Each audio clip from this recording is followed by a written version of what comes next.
شروع اللہ کا نام لے کر جو بڑا مہربان نہایت رحم والا ہے۔ اے نبی صلی اللہ علیہ وآلہ وسلم، اپنے پروردگار کا نام لے کر پڑھو جس نے تمام کائنات کو پیدا کیا، جس نے انسان کو خون کی پھٹکی سے بنایا۔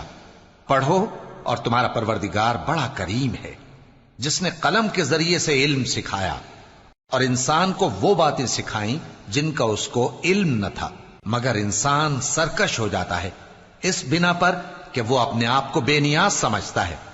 کچھ شک نہیں کہ سب کو تمہارے پروردگار ہی کی طرف لوٹ کر جانا ہے۔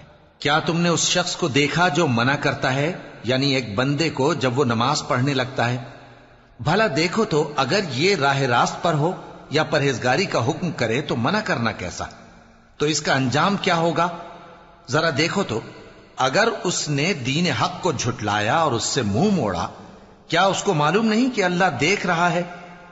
دیکھو، اگر وہ باز نہ آئے گا تو ہم اس کی پیشانی کے بال پکڑ کر گھسیٹیں گے، یعنی اس جھوٹے خطاکار کی پیشانی کے بال، تو وہ اپنے یاران مجلس کو بلا لے، ہم بھی دوزخ کے فرشتوں کو بلائیں گے۔